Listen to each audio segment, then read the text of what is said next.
What is up, guys? Team Yugi Fields here with another deck profile, and I went to locals today. We did a GOAT format tournament. I got first place, went undefeated, which was pretty sweet. It was because of the restrictions, like our locals has to close early. We can't do like late tournaments because of the whole pandemic. So we were only like able to do 3 rounds. That was what was stated. But I only dropped one total, like one game. I still won the full match. So basically in the 3 rounds I went 6-1, 3-0 overall, but 6-1 for individual games. I was playing a list that's partially similar to the GFC World Championship first place deck, but it wasn't as similar as you'd think. There were definitely some changes that are significantly different and make the deck unique. It was something that I wanted to try, and it actually ended up working really, really well. So I'm going to go ahead and just get into this and show you guys how I played this deck and what my thoughts are as far as like post-playing, like what I think that, can change and what can't change.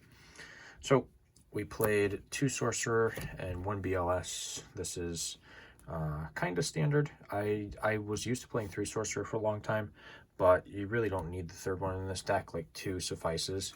And the BLS you have to play. It's the best card in the format. Then triple Thunder Dragon. Opening this with Graceful, or I think it's Card Destruction, is pretty nuts. Being able to just search these out and then grab your other cards drawn to things that are more important and significant, as well as feed up your chaos monsters, which is pretty sweet. Then for the flip effects, we played triple Spy, 2 Dekoichi. These are our level 4s. These were pretty sweet, honestly. I didn't miss the 3rd Dekoichi that much. I wanted to play 2 Spy and cut 1 out, but I just opted to play the 3rd, and it did come up once, so I'm kind of glad that I did. Then we have 2 Assailant and 2 Faith. Considering we're playing like Turbo, Assailant is just really good. Faith is just ridiculous overall. That shouldn't need an explanation. Then I played the 1 Kaiku. I thought that the 1 Kaiku is pretty good. Kaiku didn't come up as much as I thought it would today, though. It was actually kind of underwhelming, to be perfectly honest. And typically I like Kaiku, but today it just wasn't that great.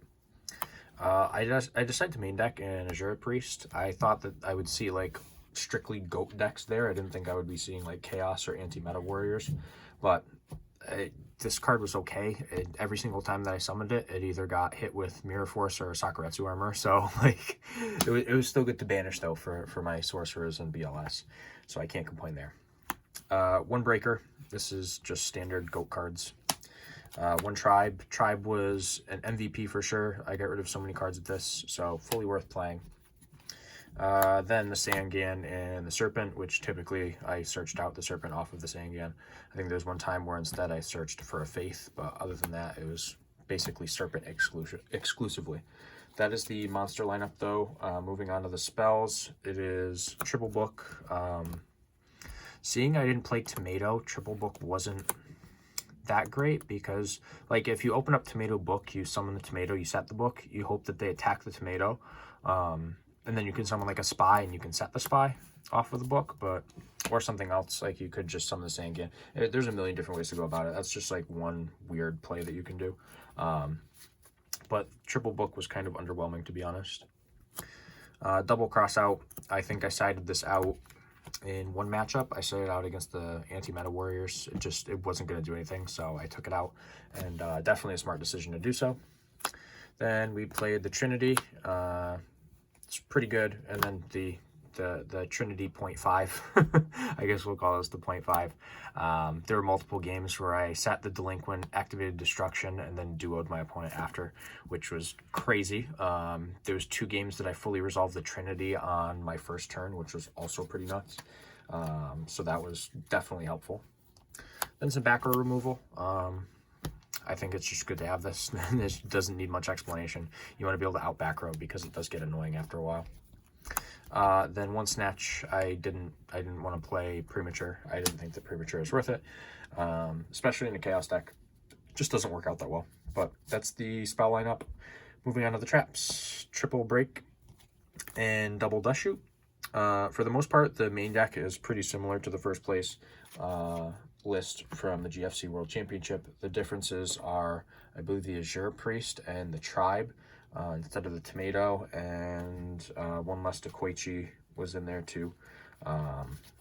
So it's nothing like super crazy or out of the ordinary. And then for the other traps, I stuck with the same trap lineup, so the Ring and the Torrential. I thought it was really good. I just didn't want to play Tomatoes. After debating back and forth, I didn't think they were that important. Extra deck doesn't really matter, but I'll just run through it. It was 4 tokens, and then basically, I'm literally just going to run through this because I didn't access it once because I don't play Metamorphosis or anything. Triple Thousand Eyes, One Flame Ghost, Cherubin, Dragoness, Carbonella, Darkfire, Darkfire, Fiend Skull, Balter, Reaper, Ojama King, Ryu Senshi, Darkblade, and Gatling. That doesn't need explanation because, like I said, I didn't go into it, nor do I have the ability to do so, which is why I didn't even bother explaining anything because it doesn't need it.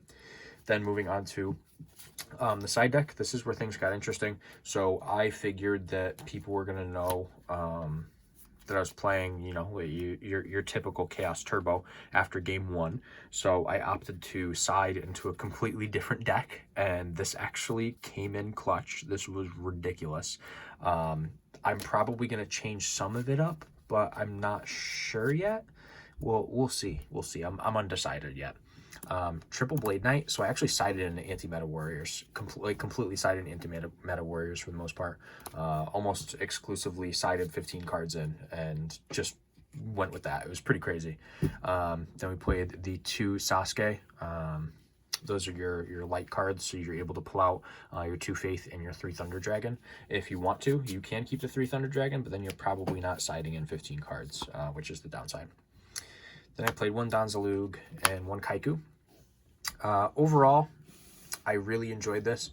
The Kaiku might come out for an Exiled Force, but I'm not sure. I'm really not sure because Chaos is such a prevalent deck.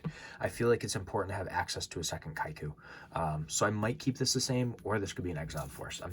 I'm not decided yet. Then for the spells, just double Rhoda. That's pretty easy and basic, to be honest. We're siding in Anti-Meta Warriors. Why wouldn't we do that? Then Triple Judgment. This came in clutch a couple games that I sided it in. It definitely won me a few games, which is all that matters. My opponent tried to flip like Called By or Mirror Force, and I Judgment it if I had game on board, and then they just couldn't do anything. Then Double Dust for more back row removal, and then I sided in the Mirror Force. The Mirror Force didn't come up. The Dust came up once or twice, especially against the Anti-Meta Warrior matchup.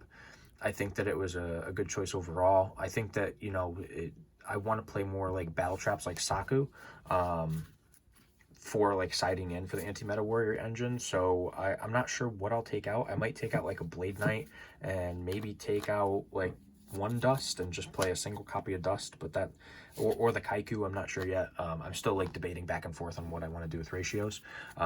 But overall, in comparison to the first place Worlds list, I found that this deck has a very, very strong grind game and ability to peel through cards very quickly, which is kind of nice because you want to see your Chaos engine. Like, you just want to get into it, which is awesome with this deck because you have easy access to it. I think that blind siding in, or smoke screening as I like to call it, your entire side deck and just playing a completely different deck took a lot of people by surprise. Game 1, if I lost and I sided this full engine in going into game 2, every single time I activated Rhoda, my opponent was like, whoa, wait a second, what are you playing? And threw everything off. So it was really, really cool to see it happen. It worked out phenomenally well in my favor, so I can't complain. But that is my first place GOAT tournament locals deck profile. It was very fun, thoroughly enjoyable. We're going to be doing a GOAT tournament, I think, the last Wednesday of every single month. It was supposed to be last week, but because it was Thanksgiving, my locals decided to just close down for Wednesday, Thursday. So I had to postpone things for a week, which is okay. That's perfectly fine. It was well worth the wait. I'll probably keep smoke screening with the side just because it's a surprise factor that no one sees coming, and it works very, very well. But I hope you guys enjoyed the video. If you did, give it a thumbs up. Don't forget to let me know what you think in the comment section down below. And for right now, this is Team Yugi Fails signing out.